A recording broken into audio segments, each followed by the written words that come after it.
Hi, this is Jose Hernandez at TSM Fitness USA, and this video is actually dedicated to all the business owners and fitness businesses out there. I have a hard time creating content for our business, so I figured I'd share some of my ideas and some of the things you could implement on a day-to-day. I got 5 really cool tips and possibly a bonus, so let's get into it.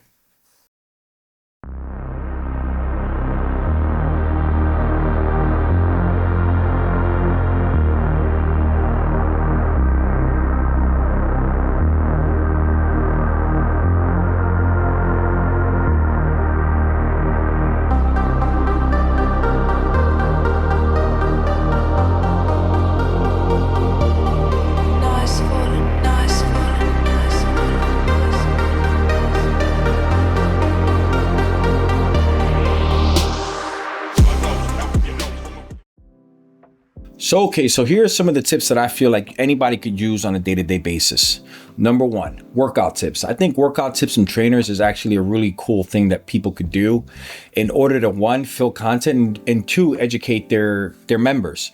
It not just educates them on a specific subject, but it could actually educate them on who you are. And remember, when you're in this business, as far as training goes, you're really into the community building thing. So this actually helps kind of create a connection between you and some of your members. And I think it's super important. So I think workout tips is one of those things that you could do any single day, whether you have trainers that work for you, they could do it, you could film them, or if you could just do them yourself. I mean, if you're just a one-man band, you could absolutely, a one-woman band, I should say, you should absolutely do it. I think that would be my number 1, I should call it my first tip. Another really cool thing you could do, and a lot of people overlook it, is to do the challenges with their members. I think like the 30-day challenges, and there's a number of challenges that are out there. I'm sure if you're a trainer, or if you're a gym, you've heard of all these challenges. I think that challenge videos are really cool. But what I would do as far as content creation is that I would start the beginning of the challenge and, probably get something in the middle and then at the end. So it's kind of like a long-term play when it comes down to this piece of content, but it could be a part of your content strategy. So on the first of the month, you film who's going to be in. Then middle of the month, hey, how are you feeling and how are things going with your challenge? And by the 30th day is like, hey, who won this challenge and how did you do? So I think that's a really cool way to structure a video and get a payoff at the end. So don't overlook it. I think it's super important. I think you should definitely try it. This is one that I've been trying to get off the ground for probably 4 or 5 months. A podcast. I think participating in a podcast, somebody who's already established a podcast is a good idea, or establish your own podcast. Why not? Talking, sitting there and just, introducing the people who watch you that are either potential clients or existing clients makes them feel like they have a personal connection with you. So, they get to know you based on this podcast because it's usually unscripted and you just talk about subjects and how things are. So I think it's a really cool idea. Don't overlook it. And if anybody ever asks you to get on a podcast, you should definitely just go and do it. You could use the content for yourself as well as they can use it for themselves. So don't ever turn down any free piece of content you could get. So yes, podcast. So another really cool thing that I see people do and actually works really well on Instagram is humor. So I've seen a lot of like humorous type content, and I think that it connects really well. Actually, every time I see it on our Instagram feed, I laugh my ass off a lot of times, and I think it's hilarious. So if I think that, I'm sure that there's, millions of people, A, you could go viral with something like that, but B, it actually keeps everything fresh and it doesn't take things too seriously. And I think that that's actually a pretty cool strategy as well. I see a lot of people do the whole strategy of humor. I wouldn't lean too far into it. Like I would do like some humor and, some stuff that's funny, because remember, your humor might not be somebody else's. So don't do too much of it. It can come off as cheesy too, but definitely do some humor. I think if you do one funny post a week, I think it's pretty cool, but you should definitely, just add that to everything else you're doing, not that be your specific thing. Another really cool thing you could do, I believe, is long form informational content. That's mostly what I do here. Basically, you just try to talk about specific subjects and you try to get into more depth about that specific subject.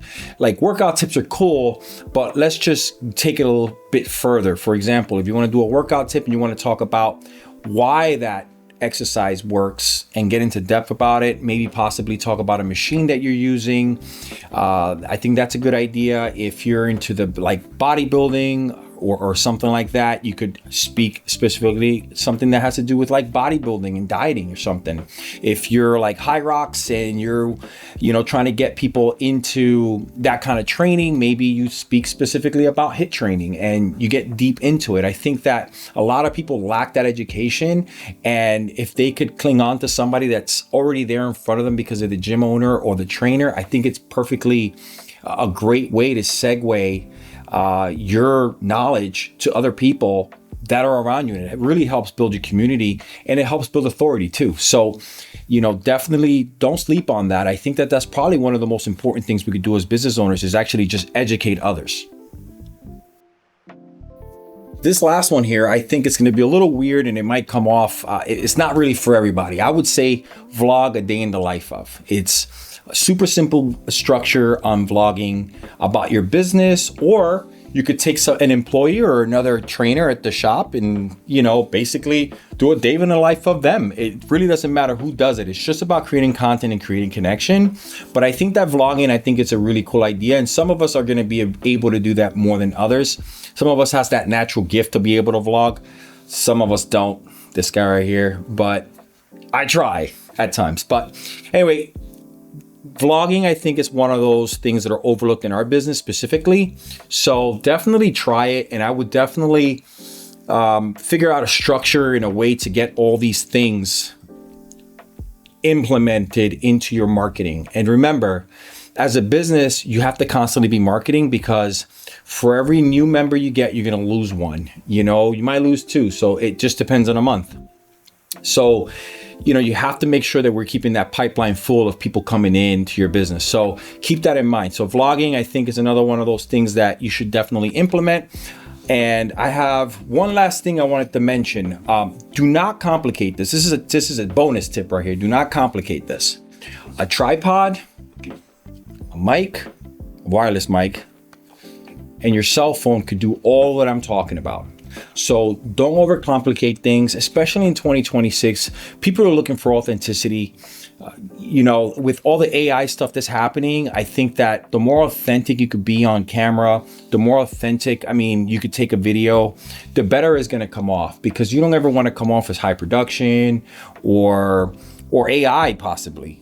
So just remember that. So I think that keeping it simple is going to be a really good way for you to make sure that you actually do the content. Another thing you could do is to make sure that you're actually writing down what kind of content you're going to create every week, every month, or, maybe every 2 or 3 months. You schedule it out where you basically create a schedule as to how you're going to create it. It's super easy. You could do it on ChatGPT. You could do it on Gemini, and you could get basically a media schedule for yourself in order to be able to post all this stuff. Well, that's all I have for you. I hope this was helpful. If it is, please leave a comment down below. I would love to help. As you know, we do a free fitness equipment. I shouldn't say fitness equipment. We do a free fitness consultation. It's really about fitness businesses, not fitness in health. We help with planning of your gym, possibly planning of your future business. So if you can, click on that below. I'd love to help. And yeah, that's it. I'm out. Peace.